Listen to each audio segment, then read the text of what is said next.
Je crois que vous n'allez pas regretter d'avoir choisi. Je pense que vous pouvez même féliciter Rosan d'avoir choisi ce dossier parce que figurez-vous qu'il y a quelque chose qui va vraiment vous plaire dedans ou pas. Je ne sais rien, j'en sais rien. On vous a énormément parlé de la santé de Donald Trump ces derniers mois. Hein, vous vous souvenez toutes les séries d'émissions qu'on a fait, entre autres, sur les marques au niveau de sa main, en vous disant que c'est un sujet extrêmement légitime. Donald Trump a 79 ans. Il faut faire attention de ne pas tomber non plus dans les rumeurs, mais c'est pas ce qu'on a fait. On vous a fait des émissions extrêmement sérieuses qui démontraient que depuis une dizaine d'années, il a des problèmes cardiaques qui sont établis. On vous avait démontré que ces marques aux mains, qui sont maintenant quasiment permanentes d'ailleurs, à une certaine époque, apparaissaient toujours vers les mêmes dates. Et puis, il y a eu d'autres signes qui sont troublants. Mais pourquoi, avant de revenir sur ces signes troublants, pourquoi aujourd'hui je vous parle de la santé? Parce que hier, Donald Trump a eu une nouvelle visite à l'hôpital militaire de Walter Reed, dans le banlieue de Washington, hein, qui est l'hôpital qui s'occupe des présidents. Et évidemment, avant même de parler du bilan, de la raison et de comment Donald Trump est un être extraordinaire, vous allez voir à quel point, parce qu'on est arrivé désormais à quantifier la santé de Donald Trump, vous verrez ça. Il y a eu beaucoup d'interrogations parce que on nous a présenté ça, on vous en a un petit peu parlé hier avec Thomas, on vous a présenté ça comme sa visite annuelle. Vous inquiétez pas, c'est sa visite annuelle.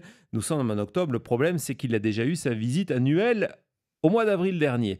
On va regarder tout de suite ce petit segment justement de CNN qui a mis non seulement ces dates bout à bout, mais ont mis aussi en avant certains aspects physiques de Donald Trump qui sont troublants. Vas-y, Thomas. You remember, Jake, it was November of 2019 where he had that surprise visit to Walter Reed. It was not announced. I think it was even on a weekend where all of a sudden he went to Walter Reed, and then again in June. So if you look at the cadence of that, there have been times when it's more than annual. So in that sense, not that surprising. But again, you know, I worked at the White House. I seen that White House medical facility. It's pretty good. If you're going to Walter Reed, it's usually for more extensive testing. So this obviously comes in the context of those photographs that we've seen of his bruised hands, swollen ankles. We've talked about this before, but how concerning are those images? Yeah. Well, you know, the way that I would sort of look at it is that I think they're concerning, which is why questions have been asked, investigations have been performed, and the White House medical team has commented on it. So if you look at the hands, for example, first of all, they say that, look, he's on blood thinners, he shakes a lot of hands. If you look closely at that, it's more bruising on the right than the left, the shaking hand, you know, the hand that you shake hands with. So that kind of fits. A lifetime of sun damage. The skin on the back of the hand is quite thin, so it's a little bit more susceptible to bruising like this. So my point being that it fits. The explanation sort of fits, it tracks. With regard to the ankles, the swollen ankles, I think, were pretty clear. And again, that can be of concern, but you know, the blood is not flowing through there as well. It's pooling or accumulating in the ankles, and they say that is something known as chronic venous insufficiency. The veins. Donc voilà, un petit rappel de 2 points importants. Les problèmes de santé de Donald Trump, ces problèmes circulatoires, cette fameuse venous chronic, je ne sais plus c'était quoi exactement. Venous chronic insufficiency. Merci Cody. Et puis, cet autre point qui est mis en avant, gardez en tête, c'est que, évidemment, lorsque vous êtes président des États-Unis, vous ne pouvez pas être dépendant, en termes de santé, d'aller dans un autre lieu que la Maison-Blanche. Maison-Blanche qui est équipée pour survivre une attaque atomique avec le bunker, des médecins qui travaillent là-bas, tout le matériel pour faire une intervention, certaines mêmes interventions chirurgicales.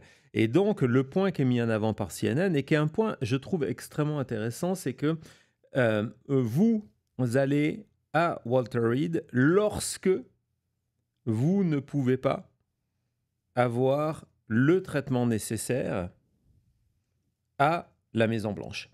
Il faut vraiment garder ça en tête, c'est un point important. On se souvient par exemple que lorsque Donald Trump était tombé malade pour la première fois du Covid, et il avait des difficultés respiratoires, à un moment où le Covid était une maladie que l'on comprenait moins, avant même les vaccins, il avait été transféré à Walter Reed. Et donc, quand on garde ça en tête et quand on regarde le communiqué de presse qui a été publié hier, vendredi, en fin de journée, de la part du médecin de Donald Trump, donc c'est encore ce genre de lettre où on doit faire une confiance aveugle, mais bon, pourquoi pas, c'est ce qu'on va faire au médecin en charge de la santé du président. Ce n'est jamais accompagné, et c'est là où c'est troublant, ce n'est jamais accompagné, ça l'a été selon les présidents par moment, de résultats d'analyse par exemple. Donc c'est un résumé de ce qui a été fait à Donald Trump, où tout et son contraire peut être cru, peut être interprété, ce qui est problématique. Ça manque de faits, et quand vous avez les problèmes qui ont été mis en avant et l'âge de Donald Trump, ce genre de document qui est censé rassurer, finalement, je ne sais pas ce que tu en penses, Thomas, mais il fait le contraire.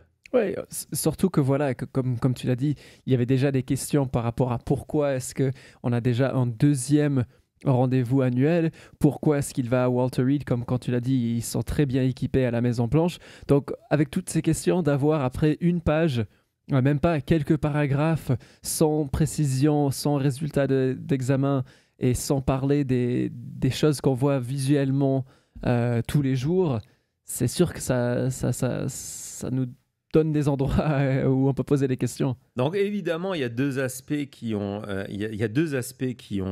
retenu l'attention. Je vais vous en parler d'un troisième qui a retenu mon attention. Donc il y a deux aspects qui ont retenu l'attention. La première, c'est évidemment au niveau des vaccins. Lorsqu'on sait que cette administration est anti-vaccin et que le matin même, Donald Trump a encore donné la parole la veille, a donné la parole à Robert F. Kennedy pour attaquer à la fois le Tylenol, les vaccins, et sous-entendre qu'il y avait un rapport entre l'autisme, la vaccination, et que ça devient de plus en plus dur aux États-Unis. Je vais vous raconter une petite histoire. J'étais chez mon médecin pour une visite de contrôle. Je te rassure, Cody, tout va bien. C'était à Walter Reed? Non, c'était pas à Walter Reed. C'était dans le quartier. Et je demande à mon médecin, en termes de vaccination, ce que je peux faire. Et elle me dit, bon, on peut faire le vaccin anti-grippe. Et quand je lui parle de Covid, elle me dit, nous, médecins, on ne peut plus. En ce moment, il n'y a que les pharmacies qui peuvent le faire ici. Sinon, vous êtes trop jeune en tant que médecin. Il faut qu'on démontre à l'administration que vous êtes dans un état qui nécessite ce vaccin, que vous avez, ce qui n'est pas le cas, heureusement, mais que vous avez des maladies respiratoires qui vous met à risque. Donc maintenant, vous êtes dorénavant, vous allez chez votre médecin et le médecin ne peut plus directement vous faire un vaccin. C'est un énorme changement. Et donc, il y a cette administration qui, en permanence, multiplie les messages, vire. Hier, parmi les personnes qui ont été virées dans le cadre du shutdown, de l'excuse du shutdown, ce sont principalement, encore une fois, des personnes du CDC qui ont été virées, dont d'ailleurs le groupe qui s'occupe de surveiller l'évolution de la maladie Ebola. Donc tout va bien, ne vous inquiétez pas. Rien d'important. Le mandat de Donald Trump va se terminer en mode zombie apocalypse. Il n'y a aucun doute là-dessus. Et donc, l'hypocrisie de tout ça, c'est qu'on voit que Donald Trump, avant de partir à l'étranger, il a fait quoi le coco ? Il a fait le vaccin anti-grippe et son booster Covid, Covid-19. Donc, ce sont tous les gens qui vous disent non, ne surtout pas, n'allez pas, mais bon, moi oui. Enfin. Évidemment, c'est aussi, on va en parler pourquoi, à mon avis, c'est ce qui a attiré énormément l'attention. Et c'est peut-être aussi pour ça que ça figure. Évidemment, je voulais aussi vous parler du deuxième point qui est l'état de santé exceptionnel. Hein. Regardez, on n'a pas peur des mots. Donald Trump est dans une santé exceptionnelle. Là, je me dis, ils sont allés un petit peu trop fort. Ils auraient pu dire est en bonne santé, mais le côté exceptionnel, c'est quand même énorme. Il aurait pu le mettre en majuscule. Common Truth Social. Common Truth Social serait marqué. Et puis là, on nous explique que quoi? Que on a testé dans le paragraphe avant que donc le président Trump continue de démontrer une santé exceptionnelle. Et là, on est parti sur sa santé cardiaque. Lorsqu'on sait qu'il a des problèmes cardiaques depuis 15 ans qui ont été identifiés avec un traitement, là, on nous explique non, on est vers... on est retourné, il a renversé l'aiguille du temps de 14 ans. Parce qu'on nous explique en fait Donald Trump, bon, il a 79 ans, mais que dans la réalité, son âge cardiaque, c'est 14 ans de moins. À peu près. À peu près. Ouais, on n'est pas à 2 semaines près. Donc, il a 14 ans de moins. Il va se représenter. Il paraît, Trump, et le truc de 14 ans, c'est un truc qu'il aime beaucoup.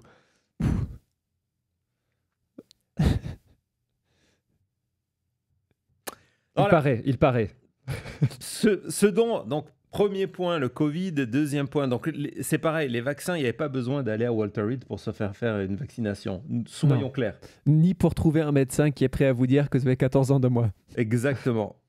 Mais par contre, si vous regardez cette lettre dans l'espèce de charabia où je vous dis, cette absence de détail, elle est volontaire. L'absence de détail est volontaire, qui est le... Bien joué, Linda. Qui est le premier paragraphe. Il y a cette ligne où on nous dit que Donald Trump a suivi des examens de Advanced Imaging. Tu vas le trouver, c'est dans le premier. Voilà, donc il a fait ces examens-là. Ça veut dire quoi? Ça veut dire que ce qu'il n'y a pas, ça avait été révélé par George Conway hier et confirmé depuis, il n'y a pas de scan à la Maison-Blanche pour des raisons de place et d'isolation du lieu.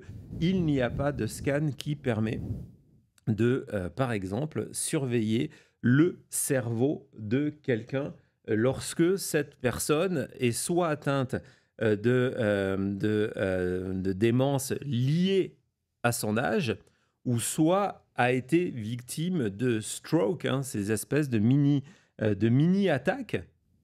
Et évidemment, on est obligé de penser à ça lorsqu'on revient sur certaines photos de Donald Trump qui ne sont pas truquées. On va voir, vas-y Thomas, montre-nous ces deux photos de Donald Trump. On se rend compte que lorsque il ne contrôle pas, alors Donald Trump, vous savez que déjà, il cache en permanence, il essaye en tout cas de cacher sa main. C'est devenu quasiment systématique.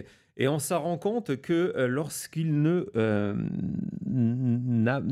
pense pas à contrôler son visage, n'est pas en train de parler, sa bouche prend désormais, je pense qu'on a une deuxième photo, prend désormais cette position au repos. Et ce n'est pas quelque chose qui dure une seconde, le temps de faire une photo. On avait vu, je crois que c'était le 11 septembre dernier, on a la vidéo, je ne sais pas si c'est de très très bonne qualité, mais je n'ai pas pu la retrouver, la vidéo de Donald Trump à côté de Melania, je crois que c'est elle, à côté de Melania, qui est en train d'écouter ce long discours où on donne les noms un par un des victimes du 11 septembre. Et voilà quoi, cette vidéo n'est pas truquée. Et ce qui est intéressant dans ce courrier, donc, c'est que il nous confirme dès la deuxième ligne que Donald Trump est allé à Walter Reed. Donc évidemment, on va parler des Covid parce que c'est contre sa politique. On va parler des 14 ans en moins parce que c'est tellement énorme. Mais la réalité, c'est qu'il y a écrit qu'il a subi des tests. Hein, c'est une des premières choses qu'il a écrit avec donc cette advanced imaging. Advanced imaging. Donc c'est un mot tiroir qui ne donne pas plus d'indications. Il n'y a pas attaché à ce document les résultats de ces tests. Donc on ne sait pas ce qui a été vérifié.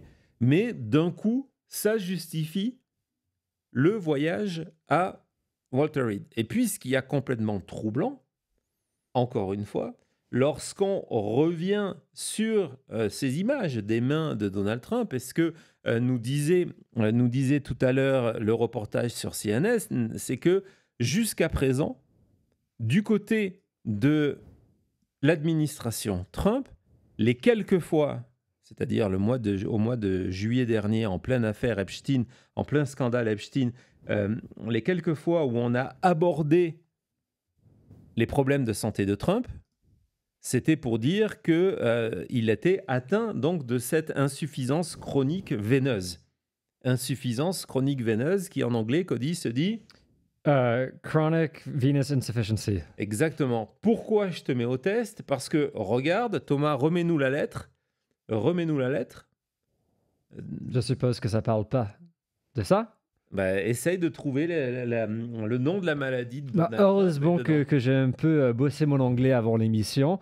Non, ça parle pas de chronic venous insufficiency. Donc, voilà. Non, parce que sinon, il pourrait pas être un excellent health. Ça serait super exceptional health. Donc voilà, c'est que... On pourrait nous dire que c'est pour ça que... Non, on n'en parle plus. Mais par contre, donc, cette ligne qui est extrêmement importante, donc évidemment, ça ramène à l'état de Donald Trump et ses doutes sur le fait qu'il possède la totalité de ses capacités intellectuelles, évidemment, ou cognitives. Évidemment, je ne suis pas médecin.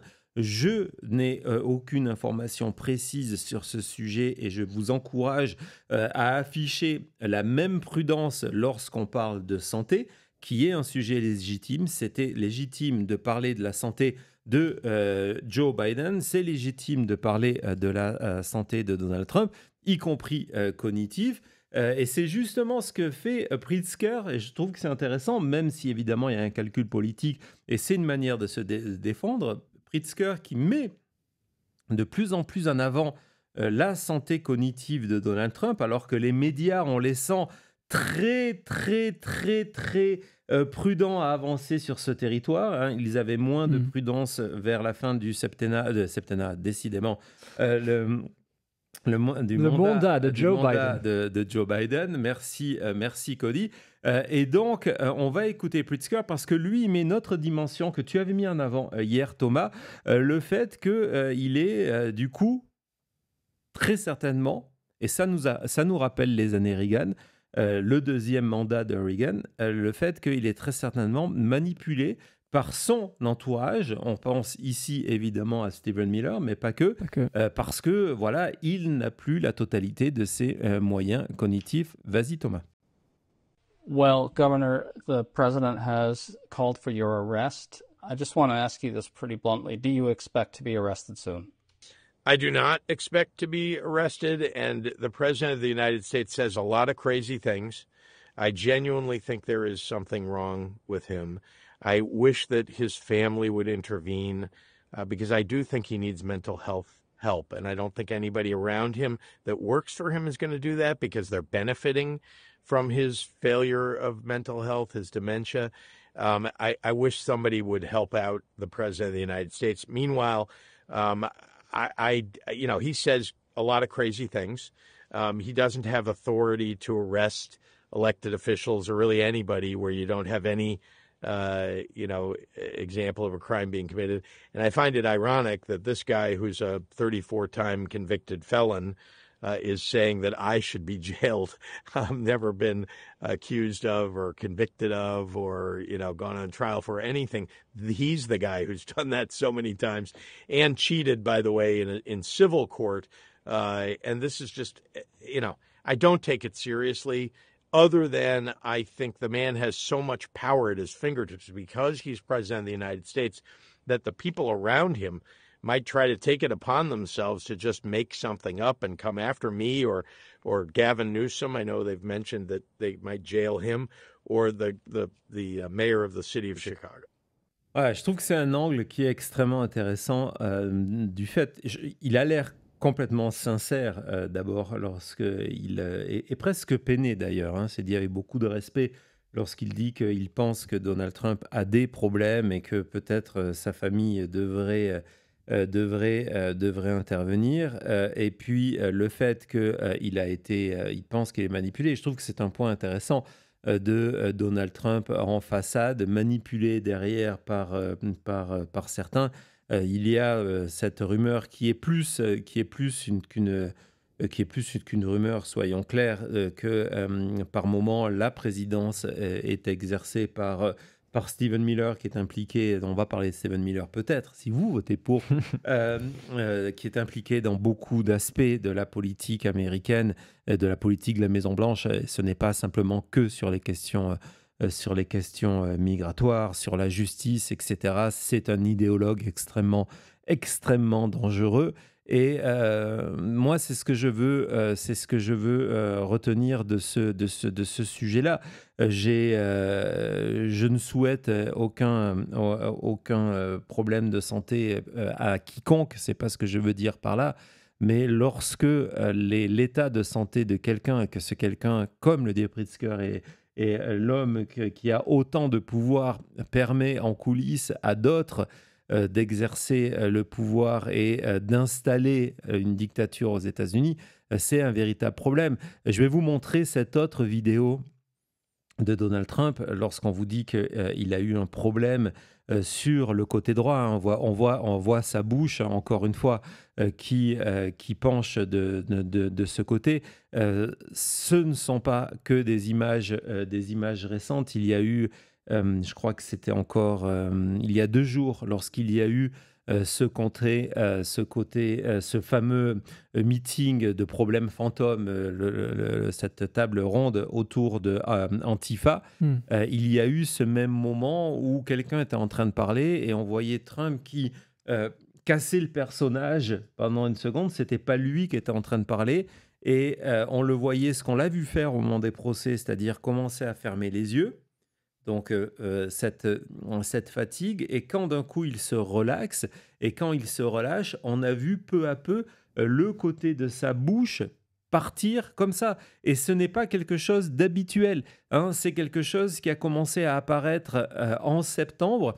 Et pourquoi j'insiste là-dessus? Parce que c'est après sa fameuse période où il a disparu pendant une semaine, où il est revenu avec des de traces sur la main, les chevilles, etc., etc.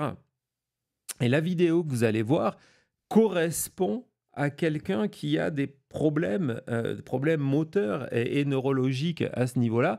Voilà, on va vous la montrer. Vous voyez, il n'arrive pas, et c'est pas la première fois.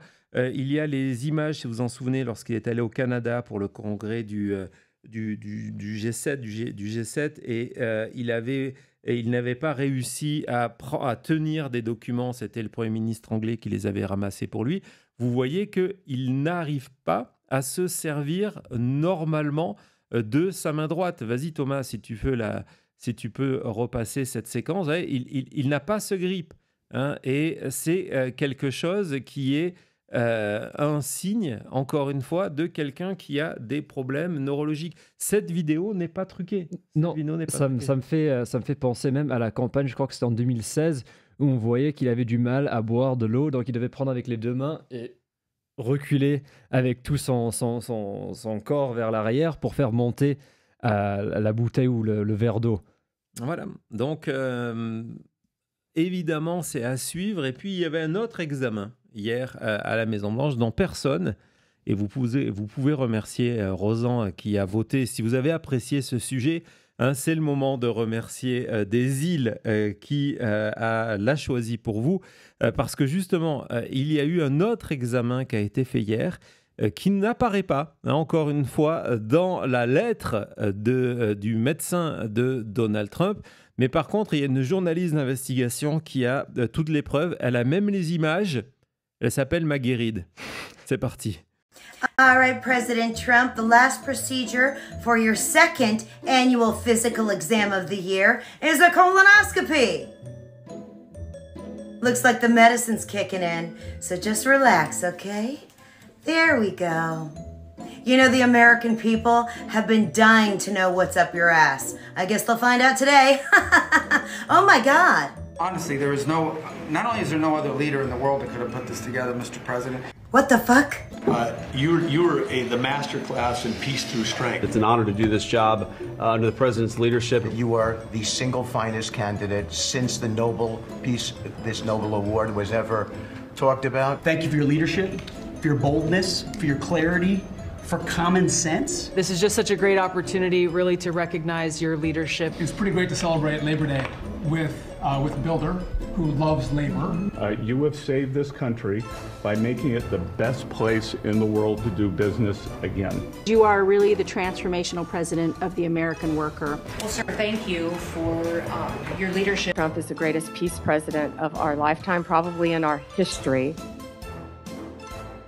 Wow, I've seen a lot of crazy shit in my day, but nothing like this. I mean, I knew your administration kissed your ass. I just wasn't expecting them to be up it. Ah, c'est pas de ma faute, c'est des îles. C'est des îles.